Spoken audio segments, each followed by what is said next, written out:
ते मति स्मृतिरपि त्वय्यर्चनं चापि ते हस्तावञ्जलये कथाश्रुतिरतः करेणोक्षिसम्प्रेक्ष्यते सस्तत्यां व्यसनं शिरोनतिपरं सेवीदृशि येन ते तेजस्वी सुजनोऽहमेव सुकृती तेनैव तेजः पते। देवादिदेव अतिशयकारी चिंतामणि पार्श्वनाथ भगवान संत शिरोमणि आचार्य भगवान गुरुदेव श्री विद्यासागर जी महाराज की, पूज्य आचार्य श्री समय सागर जी महाराज की, जय बोलिए परम पूज्य व्यापक सुंदर श्री वीर सागर जी महाराज की, समस्त हारिका संघ की। उससे पूर्व नमोकार मंत्र के पश्चात आप एक श्लोक पढ़ते हैं। ऐशो पंच नमो यारो सव पावपनासनो मंगलाड़म च सव्वेसी पड़मम होई मंगलम। क्या अर्थ है इस श्लोक का? सभी लोग इस श्लोक को पढ़ते हैं, प्रतिदिन पढ़ते हैं। नमोकार मंत्र पढ़ने के पश्चात सबसे पहले पाठशाला में यही सिखाया जाता है। यह पंच नमस्कार मंत्र सभी पापों का नाश करने वाला है। मंगलाड़म च सव्वेसी, सब में यह सबसे प्रथम मंगल स्वरूप है। पड़मम हवई मंगलम, मंगल में भी प्रथम मंगल है।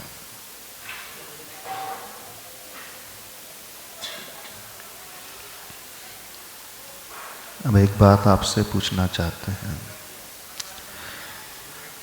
नमोकार मंत्र पढ़ने से पापों का नाश हो जाता है। कितने लोगों को विश्वास है? सबको विश्वास है। कब से पढ़ रहे हैं आप लोग नमोकार मंत्र? कब से पढ़ रहे हो? 3 साल की उम्र से? अच्छा, 8 साल के पहले तो ऐसे ही पढ़ते थे, 8 साल के बाद तो अच्छे से पढ़ रहे होंगे। अच्छे से पढ़ रहे होंगे, अर्थ समझ करके पढ़ रहे होंगे। सबको अर्थ ज्ञात है। नमोकार मंत्र का तो अर्थ पता है कि नहीं? अब श्लोक में कहा है सर्व पावप, गाथा है वैसे, सर्व पावपणासनो, सब पापों का यह प्रकृष्ट रूप से नाश करने वाला है। तो आप लोगों को पढ़ते हुए नमोकार मंत्र बहुत साल हो गए। कितने लोगों के पापों का नाश हो गया है? हाँ, पूछ रहे हैं। हाँ, पापों का नाश हो गया? तो बड़कुर जी, कितने पाप नष्ट हो गए? नहीं, कितने पाप नष्ट हो चुके हैं आप लोगों के? सही सही बताओ, पापों का नाश हुआ है कि नहीं हुआ? हो गया?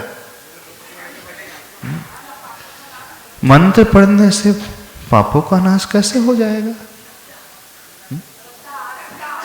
कोई मंत्र पढ़ेगा, जाप करेगा, नमोकार मंत्र की जाप करेगा, तो पापों का नाश कैसे हो जाएगा? बताओ, कभी सोचा है? यदि ऐसा ही है तो सबके पाप नष्ट हो जाना चाहिए थे, पर पाप तो किसी के भी नष्ट नहीं हो रहे। जब तक आपको होश नहीं था, जितने पाप आप पहले करते थे उतने ही पाप अभी भी कर रहे हो।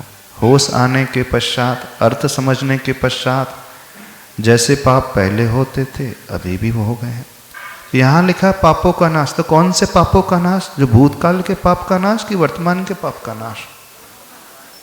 भूतकाल के पाप का नाश हो रहा, वो तो दिख नहीं रहा। हाँ? हमारी आत्मा में लगे हुए पाप नष्ट हो गए, वो तो नजर आते नहीं। अब नजर जो आ रहा है, वर्तमान का जीवन नजर आ रहा है ना? तो वर्तमान के जीवन में कितने लोगों के पापों का नाश हो गया है, थोड़ा सा हम यह जानना चाहते हैं। हाँ? क्योंकि जो अतीत के पाप का नाश, ये तो श्रद्धा का विषय हो गया, आगम में लिखा है कर्म की निर्जरा होती है। अब वो हमारी आंखों का विषय, हमारे ज्ञान का विषय तो बनता नहीं है। हमारे ज्ञान का विषय, हमारी आंखों का विषय वर्तमान का भाव बनता है। तो वर्तमान तो आप देख ही रहे हो। तो इतने वर्षों से आप जाप कर रहे हो, उच्चारण कर रहे हो, तो वर्तमान के कितने पाप आपके जीवन के नष्ट हो चुके हैं? कौन हमें बताएगा? कितने पाप किस किस के नष्ट हो गए? क्या मालूम? अरे अपना जीवन है, किसी और की पूछी नहीं रहे हम, स्वयं के जीवन की हम बात कर रहे हैं। यदि पाप नष्ट हो गए हैं तो दिखेंगे तो सही। लिखा है कि पाप का नाश करने वाला ये पंच नमस्कार मंत्र है, पर होता हुआ नजर आ नहीं रहा। तो इसका अर्थ है जो लिखा है वो एकदम सही तो नहीं है। ठीक है ना? सही है। हाथ कंगन को आरसी का यदि सही होता तो नजर आ जाता। यदि सही होता तो स्पष्ट रूप से नजर नहीं आता। सबका जीवन नहीं बदल जाता, सबके जीवन के पाप नष्ट नहीं हो गए होते। बताइए। लेकिन जो लिखा है वो सत्य है। यदि सत्य है यह है, तो फिर जीवन क्यों नहीं परिवर्तित हो रहा है? एक बार पढ़ेंगे तो एक पाप नष्ट हो जाएगा ऐसा? 108 बार पढ़ेंगे तो कितने पाप चले जाएंगे हमारे जीवन के?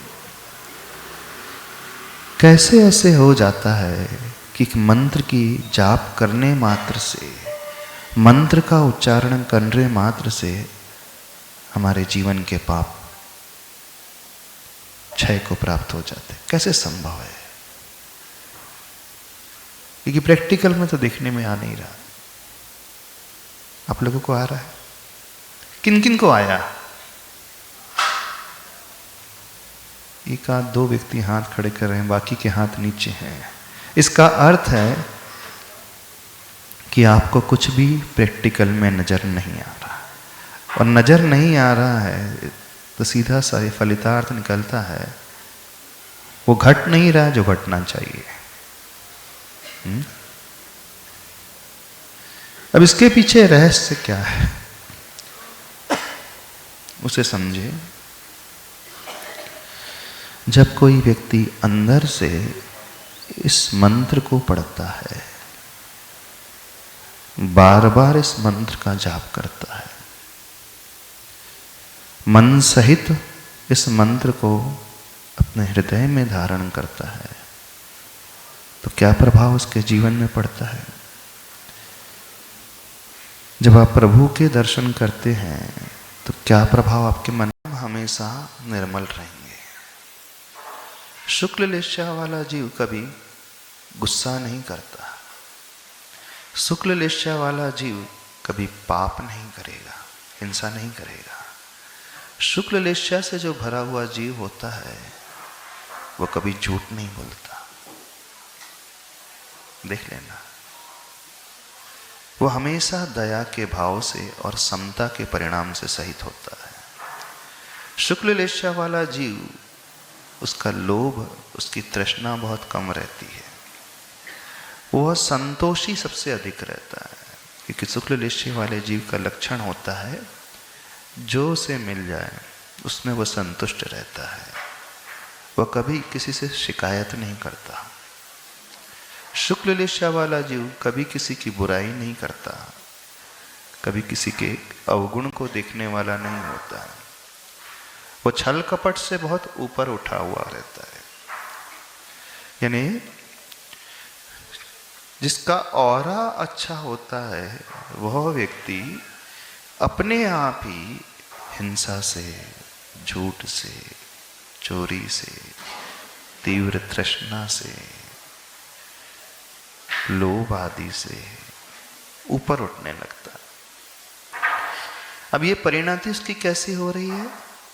अब देखना, जब से उसने ये मंत्र फेरना शुरू किया अंदर से, वो कहता है नमो आयरियाणम, उसके मुख से निकला आचार्य भगवान को नमस्कार हो।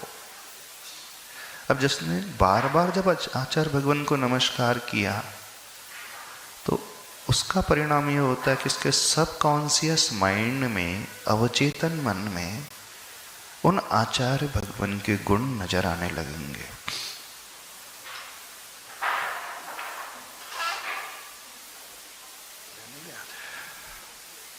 हमारी बात समझ में आ रही?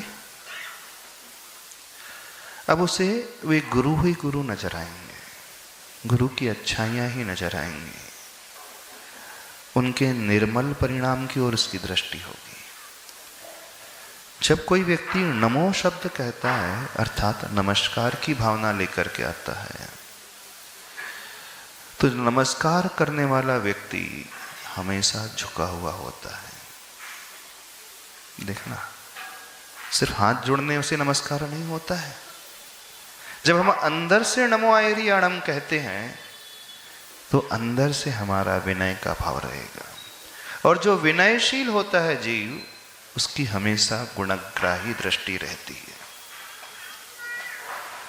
जो विनयशील होता है उसका अभिमान नहीं होता है, वो हमेशा दया के परिणाम से भरा हुआ रहेगा। वो कभी क्रोध से भरा नहीं हो सकता, क्योंकि क्रोध और मान, ये जो दो कषाय हैं, ये द्वेषात्मक कषाय मानी जाती हैं। यहाँ द्वेष का भाव होता है, और लोभ और माया ये रागात्मक कषाय मानी जाती है। जब हम किसी के चरणों में झुक रहे हैं, अथवा नमस्तु करते हैं, अथवा यह मंत्र पढ़ते हैं, सिर्फ शब्दों की हम बात नहीं कर रहे, जब हृदय से ये भाव लेकर के आते हैं तो हम अंदर से उस व्यक्ति विशेष के प्रति समर्पित हो जाते हैं, जो हमसे अधिक गुणी है, जो हमसे अधिक ऊंचे स्थान पर बैठा हुआ है। हम उन्हीं के लिए नमस्कार करते हैं। सिद्धांत क्या है? हम किसके चरणों में झुकते हैं? आप किसके चरणों के झुकते हैं? हाँ, पारमार्थिक दृष्टि से देखें तो दर्शन ज्ञान चारित्र से जो सहित होता है, गुणों से सहित होता है, वो जीव। और लोक व्यवहार में आप किसके चरणों में झुकते हैं? आपके जो बड़े रहते हैं घर में, पिता है, दादा है, कहीं ना कहीं उनमें बड़प्पन तो है, भले ही उम्र से बड़प्पन है, कहीं ना कहीं उन्होंने आपके ऊपर कुछ उपकार किया है, ये भाव होता है। तो ये भाव जब आपके मन में आ जाता है तो अपने आप उसके चरणों में आप झुकने लगते हो, उनके चरण स्पर्श करते हो, है ना। तो व्यक्ति जिसके चरण स्पर्श करता है अथवा जिसके प्रति वह झुकता है, नियम से उसकी दृष्टि उनके गुणों की ओर ही होती है। और जब हमारी दृष्टि गुणों की ओर होगी तो हम कभी गलत कार्य न सोच सकते हैं, न गलत कार्य के बारे में हम बोल सकते हैं, न ही हम गलत कभी कुछ कर सकते हैं। तो जितना अंदर से व्यक्ति नमो अरिहंताणम अथवा पूरा नमोकार मंत्र कहने वाला होता है, समझ करके नमोकार मंत्र को कहने वाला, जपने वाला होता है, मन में उस भाव को लेकर के जपने वाला होता है, तो धीरे धीरे उसका ऑरा जो है अपने आप क्लियर होने लगता है। उसकी निगेटिविटी दूर होकर के उसके भीतर पॉजिटिविटी आने लगती है। थोड़ा सा इसके पीछे छिपे हुए विज्ञान को समझना, जितने बार हम और अधिक अधिक दोहराएंगे, अब क्या होता है, एक स्थिति वो होती है, व्यक्ति सामान्य से पढ़ता है नमोकार मंत्र, तात्कालिक अवस्था में जब भी वो जाप देगा तो नियम से इसका ऑरा अच्छा होगा ही होगा। लेकिन जाप देना उसने छोड़ दिया, उठ गया, पुनः अपने घर गृहस्थी के काम में लग गया, कषाय उसकी भड़कने से लगी, उसका ऑरा वापस मटमैला होने लगा। लेकिन जो हृदय से जाप देने वाला होता है उसका प्रभाव ज़्यादा समय तक पड़ता है, ज़्यादा समय तक उसके ऊपर रहता है। तो जितने अधिक समय तक उसका प्रभाव रहेगा उतने अधिक समय तक उसका ऑरा क्लियर रहेगा, और जब ऑरा क्लियर रहेगा तो उसकी भावना हमेशा निर्मल रहेगी। और निर्मल भावना वाला व्यक्ति कभी पाप नहीं करेगा। अपने आप उसका क्षमा का भाव पैदा होने लगेगा, विनय का भाव, संतोष का भाव और सरलता का भाव। ये एक दूसरे के दोनों पूरक हैं। जब हम अंदर से पुरुषार्थ करेंगे तो हमारा ऑरा क्लियर होगा, और ऑरा क्लियर होगा तो वह कारण बन जाएगा और अच्छे भाव को पैदा करने के लिए। दोनों एक दूसरे के कारण और कार्य बन जाते हैं। हमारी बात समझ में आ रही है आपको? विषय कठिन तो नहीं लग रहा? आप प्रतिदिन इसे को पढ़ते हैं, ऐसो पंच नमो यारो सब पावपनासनो। लेकिन इस ओर सोचने वाले बहुत कम रहते हैं। कितने लोगों ने आज तक सोचा? कभी सोचा ही नहीं? नहीं सोचा? अरे हिंदी में लिखा है ये पंच नमस्कार मन सब पापों का नाश करने वाला है, वो तो लिखा है। उसके भावों को सोचने की हम बात कर रहे हैं, लिखने की बात ही नहीं कर रहे। जो अंदर से भाव होना चाहिए।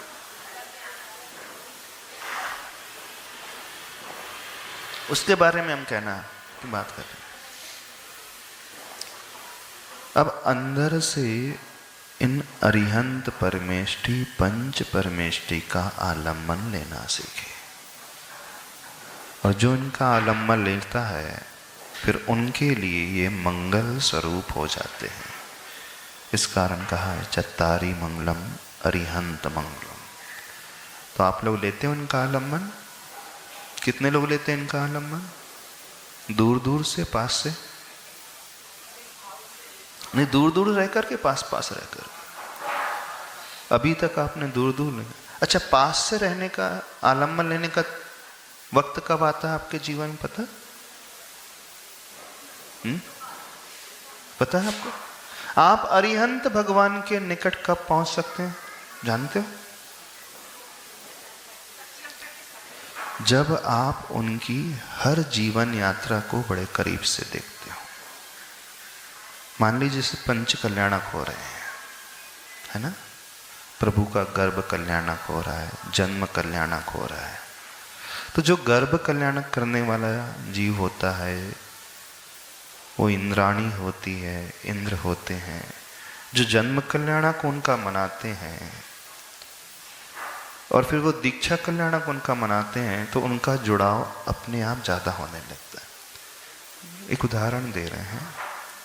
आपको अपने बच्चे से लगाव क्यों रहता है? जितनी माँ बैठी हैं, आपको अपने बच्चे से आसक्ति क्यों रहती है और पड़ोसी के बच्चे से आसक्ति क्यों नहीं रहती? हाँ? अपने बच्चे को खूब प्रेम करते हैं और पड़ोसी के बच्चे को ज़्यादा नहीं, थोड़ा बहुत करते भी होंगे, नॉमिनल रहता है। लेकिन अपने बच्चे से राग बहुत रहता है। क्यों रहता है राग? आपका अंश है, आपका खून इसमें बह रहा है, इसलिए आपने उसे अपने गर्भ में रखा है 9 महीने तक। आपने उसे जन्म दिया है, आपने उसे छोटे से बड़ा होते हुए देखा है, आपने उसकी केयर की है, आपने उसकी हर क्रिया को संभाला है। तो जो जितना पहले से जुड़ा हुआ होता है उसका राग उतना ही है। अब एक के जीवन में, एक माँ के जीवन में मान लीजिए 10 वर्ष की उम्र का कोई बच्चा आ जाए, गोद ले ले, सपोज 10 साल के बच्चे को गोद ले ले, तो उसका राग कैसा रहेगा? कितना रहेगा? माँ है अभी भी, वो बच्चा है। क्या उसका राग वैसा ही रहेगा जो उसे जन्म देती है? क्यों नहीं? अभी भी वो उसकी माँ कहला रही है ना, गोद ले लिया उसने ना, उसे जन्म नहीं दिया। उसके जीवन में वो बहुत बाद में आया, तो उससे उतना राग नहीं होता है। और जहां जन्म से और गर्भ से जुड़ा होता है, गर्भ से भी नहीं, गर्भ से पहले से जुड़ा होता है ना। गर्भ धारण करने के पूर्व से ही जो माँ बनने वाली होती हैं अथवा जो पिता बनने वाले जीव होते हैं, हस्बैंड वाइफ, गर्भ धारण पूर्व ही वो विचार करते हैं, प्लानिंग करते हो कि नहीं, कि आपको माँ बनना है, एक बच्चे को जन्म देना है। यानी बच्चा आपके गर्भ में आया नहीं, लेकिन आपकी विचारधारा कब से पहले शुरू हो जाती है? विवाह होते ही एक भाव होता है कि वो दिन कब आएगा जब मैं बनूंगी अथवा पिता बनूंगी। यानी उसकी थॉट प्रोसेस कब से शुरू हो गई? बहुत पहले से शुरू हो गई। तो जितनी पहले से वो विचारधारा शुरू होती है, उसका राग उतना ही अधिक होता है। नहीं होता? अब जो जीवन में बाद में मिलता है, उसके प्रति राग, वो अटैचमेंट नहीं होता। ऐसे ही प्रभु के साथ भी है। अब देखना, हम कहते अवश्य है अरिहंत मंगलम, तो आपका राग अरिहंत भगवान के प्रति कितना है? आप मंदिर आ रहे हो, नो डाउट राग तो है, लेकिन उन अरिहंत से राग बहुत अधिक हो जाएगा जिन अरिहंत भगवान का गर्भ कल्याण का आप स्वयं मनाते हो। जैसे कोई सची इंद्राणी बनी, कोई इंद्र बना, उसने हर क्रिया को अपने हाथों से किया, देखा है, उस प्रतिमा से उसका राग ज्यादा हो जाएगा ना। क्यों राग हो गया? क्योंकि उसने हर क्रिया को शुरू से अटेंड किया है। तो आपका राग अभी संसारी जीवों से, तो अपने बच्चों से बहुत है, लेकिन अरिहंत भगवान से राग है, पर 10 साल बाद वाला। जैसे गोद में बच्चा है ना 10 साल बाद, तो माँ उसे भी चाहती है, पर उतना नहीं चाहती जितना गर्भस्थ बालक उसके जीव गर्भ में आया, उसने उसे जन्म दिया, सारी परवरिश की। तो बस वे मंगल स्वरूप तब हो जाएंगे हमारे लिए जब हम उनकी हर क्रिया से प्रारंभिक दशा से जुड़ना शुरू करेंगे। आप थोड़ा सा इसके लॉजिक को समझो। क्यों पंच कल्याण करने वाला होता है, जानते हो? पंच कल्याण के निमित्त में क्यों सहयोगी हो जाता है? क्योंकि वह जीव उनकी हर क्रिया से शुरू से जुड़ता है। अब फिर जब इतना राग हो जाएगा, इतना अनुराग हो जाएगा, तो उसके विचारों में वे हमेशा आते रहेंगे। तो उनके लिए वे अरिहंत भगवान और अधिक मंगल स्वरूप हो जाएंगे, क्योंकि उनके अवचेतन मन में फिर वह समाहित हो जाएंगे। और जब अरिहंत परमेष्ठी हमारे अवचेतन मन में समाहित हो जाते हैं, हम अपने जीवन को भी अपने आप उनके बताए हुए रास्ते पर चलाने लगते हैं। तो जो व्यक्ति अरिहंत भगवान के बताए हुए रास्ते पर चलने वाला हो जाता है, वो नियम से पापों से दूर होने लगेगा। इसलिए ये कहा गया है, ऐसो पंच नमो यारो सब पावपनाशनो। यह पंच नमस्कार मंत्र सभी पापों का नाश करने वाला है। मात्र कहने से नहीं होता है, इसके रहस्य को समझे। जब हम अंदर से कहेंगे तो नियम से हमारा आचरण जो है उन जैसा होने लगता है। हमारी बात समझ में आ रही है कि नहीं समझ में आ रही है? तो अरिहंत भगवान से राग करना चाहते हो अपने घर में बैठे बैठे, तो पंच कल्याण करोगे, बाहर से कि अंदर से? आपको अगर टाइम मिल जाएगा तब हम चले जाएंगे, है ना? अच्छा, टाइम मिल जाएगा तो अटेंड कर लोगे ऐसे? क्योंकि कई लोगों की धारणा है नाटक ही तो होता है ना? कई लोगों की क्या धारणा है? नाटक ही तो होता है। और कई लोगों की धारणा हम घर बैठे टीवी में देख लेंगे, मोबाइल में देख लेंगे। अच्छा, बच्चा आपकी गोद में है और बच्चा टीवी में है, मोबाइल में है, एक जैसा रहता है? एक बताइए, बच्चा आपकी गोद में है और बच्चा कहीं और हो, दोनों में बहुत अंतर होता है। यदि हम प्रभु के ऑरा में आ जाते हैं तो उस ऑरा का प्रभाव अपने आप पड़ता है। वो ऑरा का प्रभाव कभी टीवी में नहीं आ सकता। जो साक्षात होता है, जहां तीर्थंकर भगवान का विहार होता है, 100 योजन तक सुभिक्षता आ जाती है। और यदि हम उस विहार के दृश्य को सिर्फ कैलेंडर में देखें अथवा किसी वीडियो में देखें, टीवी में देखें, तो 100 योजन तक सुभिक्षता आ जाएगी। कि वहां भी तो तीर्थंकर भगवान दिख रहे हैं, नहीं है ना? साक्षात चलता फिरता हुआ जहां वो आ रहा होता है, उसके प्रभाव से वातावरण शुद्ध होता है।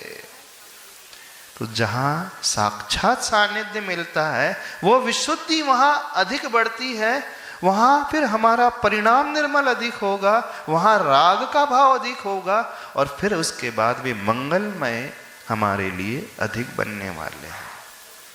तो आप लोग क्या चाहते हो? महाराज जी बहुत टाइम है। इतना टाइम तो हम लोगों के पास रहता ही नहीं है। घर गृहस्थी के काम है, दुकानदारी के काम है, बच्चों को स्कूल भेजना है, रसोई बनाना है, ये करना है, ये जिम्मेदारी, वो जिम्मेदारी, ऐसी है ना? अच्छा, घर में कोई शादी होती है, कोई फंक्शन होता है, तो आप लोग कैसे मैनेज करते हो? रसोई को, बच्चों की स्कूल को, उनकी पढ़ाई को कैसे मैनेज करते हो? 2-4 दिन ज़्यादा ध्यान नहीं देते, उसी में तल्लीन हो जाते हो। किसमें?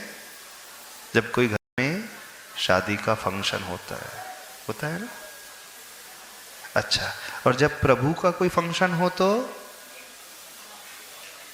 कैसे होता है व्यक्ति इन्वॉल्व? कैसे इन्वॉल्व होता है? दूर से ना।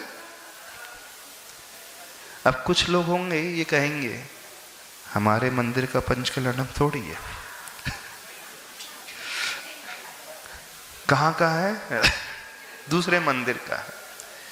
हमारे भगवान थोड़ी है, उनके भगवान है ना? यदि प्रभु भगवान से भेदभाव करने लगेगा तो वहीं से उसका पतन शुरू हो जाता है। कभी भी पंच परमेष्टि को द्वेष का कारण मत बना लेना। और कई लोग भगवान से भी द्वेष रख लेते हैं। मंदिर से द्वेष रखते हैं कि नहीं कई लोग? हम उस मंदिर नहीं जाएंगे अभिषेक करने, हाँ, हम वो वाले मंदिर में अभिषेक नहीं करेंगे। आप मंदिर को नहीं छोड़ रहे, मंदिर के में बैठे हुए प्रभु को छोड़ रहे हो। आपका द्वेष उन प्रभु से हो गया। अब प्रभु से राग, प्रभु से अनुराग हमारे लिए मंगल का कारण है, और प्रभु से द्वेष निगाचित कर्म का कारण है। तो कई लोग अनायास ही निदत्ति निकाचित कर्म का बंद कर लेते हैं, मंदिर से द्वेष करके, प्रभु से द्वेष करके। ये तो उस समाज का मंदिर है, ये तो उस व्यक्ति ने बनवाया मंदिर है, ये तो उस कमेटी का मंदिर है, अथवा उसके कार्यकाल में बना हुआ मंदिर है। कैसे द्वेष करता है व्यक्ति? करता है कि नहीं? अच्छा, गुरु जब आपके मंदिर में बैठे रहेंगे तो वहां भक्ति करोगे, और गुरु महाराज जो है दूसरे मंदिर में चले जाएंगे तो किसकी जिम्मेदारी हो जाएगी संभालने की? उस कमेटी की ना। कैसा होता है? कैसा होता है? हमारे मंदिर में तो हमारी जिम्मेदारी, अब दूसरे के मंदिर में जाके गए बैठे हैं तो किसकी जिम्मेदारी? उनकी जिम्मेदारी। वो है ना, जैसे थाना होते हैं लोकल में, यहां कुछ केस होता है तो वो वाला बोलता है मेरा नहीं है, वो जिम्मेदार है, मेरी रेंज में है ही नहीं बोले। वहां का टीआई बोलता है मेरे में नहीं, बॉर्डर में नहीं आता, वो दूसरे थाने में जाकर रिपोर्ट करो। अब उससे उस व्यक्ति से लेना देना नहीं, अपराध से लेना देना नहीं, हमारी रेंज में आ रहा है क्या तो हम कार्रवाई करेंगे। दूसरे थाने में आ रहा तो वो जाने। आप लोग भी कैसे करते हो, जब गुरु महाराज हमारे मंदिर में है तो हम अच्छे से भैयावर्ती करेंगे, सेवा करेंगे, दूसरे मंदिर में है तो वो जाने। हो गया वो, ये हो गया कि नहीं? गुरु से भी द्वेष हो जाता है, प्रभु से भी द्वेष हो जाता है। जब जब व्यक्ति ऐसा करता है और ऐसा कहता है कि हमारे मंदिर का पंच कल्याणक थोड़ी है, उस मंदिर का है, तो वो अनायास ही निकाचित कर्म का बंध कर जाता है। अब दिख रहा उससे वो दूसरा व्यक्ति, लेकिन वो ये भूल जाता भैया पंच कल्याणक व्यक्ति का नहीं होता, पंच कल्याणक भगवान का होता है। ऐसी होता है कि नहीं? कई लोग इस कारण निकाचित कर्म का बंध कर जाते हैं, देव गुरु शास्त्र से भी वह द्वेष कर जाते हैं। कई लोग करते हैं, गिनती नहीं होगी सी, कई लोग। और यहां भी जितने बैठे हैं हम बता देंगे 8 दिन बाद, हम बता देंगे 1 हफ्ते बाद। सही कह रहे हैं कि नहीं? तो आप लोग तो वहां पे रहोगे नहीं? अच्छा, फॉर्मेलिटी नहीं माने, व्यवहार देने के लिए आ जाएंगे। जैसे घर में शादी होती है ना, किसी के यहाँ बस 2 मिनट के लिए जाए, लिफाफा देख करके वापस लौट करके आ जाते हैं, बस एंट्री हो गई, बस नहीं भोजन भी नहीं करेंगे। हाँ, निभा करके हमारी जिम्मेदारी होती है एक, ताकि सामने वाले को पता रहना चाहिए मैं आया था, और तुरंत निकल जाते। लेकिन कहाँ पूरा इन्वॉल्व होते हैं सवेरे से शाम तक। जब घर की शादी होती है तो पूरा सवेरे से शाम तक रहता है, और कोई ऐसा रिश्तेदार अथवा कोई ऐसे अपरिचित सी होती है तो 2 मिनट के लिए जाता है, लिफाफा दिया और आ गया। किसके यहाँ ऐसा करते हैं आप लोग? लिफाफा देख करके जस्ट आ जाते हो, वहां सिर्फ फॉर्मेलिटी करके जाते हो ना। तो ऐसे ही कुछ लोग मंदिर में भी करते हैं। अपना मंदिर होगा तो अच्छे से करेंगे, दूसरे का मंदिर होगा तो लिफाफा देख करके अटेंडेंस लगा करके आ जाओगे। कितने लोग अटेंडेंस वाले हाथ खड़े करें? नहीं है अटेंडेंस वाले? अच्छा, कितने लोग इन्वॉल्व होने वाले हाथ खड़े करें आप?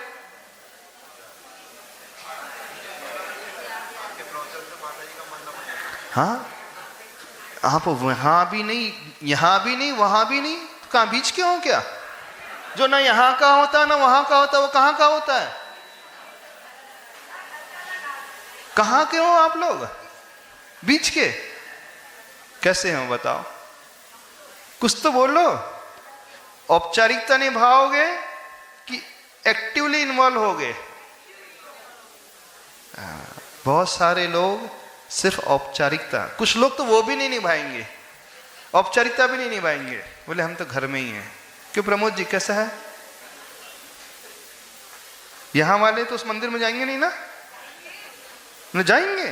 नहीं जाएंगे तो वो तो पता है जाएंगे, 2 मिनट के लिए लिफाफा दे करके आ जाएंगे। अच्छा, भोजन चख करके आ जाएंगे, कैसा बना है?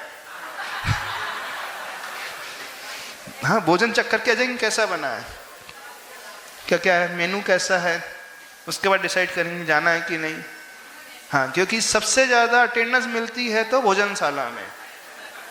पूरे पंच कल्याणक में सबसे ज्यादा गैदरिंग होती है तो भोजनशाला में। और जहां भगवान के कल्याणक होते हैं, कुछ लोग नहीं पूछते। अभव्य जीव जब समूह शरण में जाता है तो नाट्यशाला तक वो रह जाता है, घूम फिर करके लौट करके चले जाता है। ऐसे ही जहाँ पंच कल्याणक आदि होते हैं, कुछ लोग हैं भोजनशाला जाएंगे, खाएंगे पिएंगे, टेस्ट लेकर के लौट करके आ जाएंगे। अथवा कुछ लोग हैं रात को पहुँचेंगे, जब वहाँ पे प्रोग्राम चलता रहेगा, सांस्कृतिक कार्यक्रम है, वो देखने के लिए जाएंगे।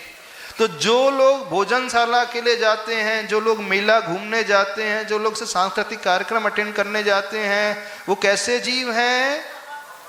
बोलो जोर से, आप लोग कैसे हो? भव्य।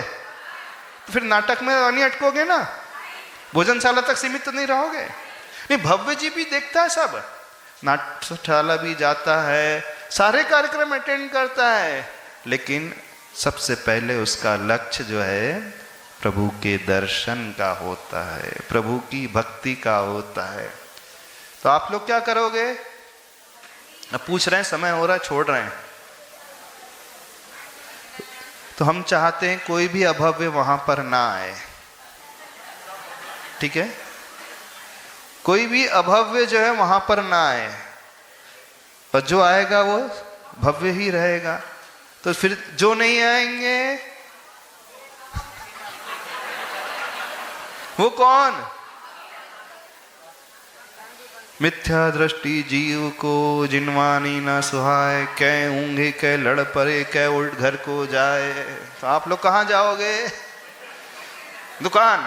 ये वर्ग जो है दुकान जाएगा उठ करके, ये वर्ग जो है अपने घर जाएगा। हाँ, जो मिथ्या दृष्टि जीव होता है न उसे जिनवाणी सुहाती है, न उसे जिनेंद्र प्रभु सुधाते हैं। उसे तो अपना घर और दुकान सुहाती है। तो आप लोगों को क्या सुहाएगा? अब बोल दो, हम छोड़ रहे हैं जल्दी से। प्रभु का कल्याण है। उस कमेटी में उपकार मत कर देना, बिल्कुल नहीं करना उपकार, अपने ऊपर उपकार कर लेना। सौभाग्य से प्रभु का कल्याणक महोत्सव देखने का अवसर मिलता है। धन्य भाग मानता है जो अपने आप को, अपने जीवन को उसे ये मौका मिलता है। तो इस मौके को जाने ना दें।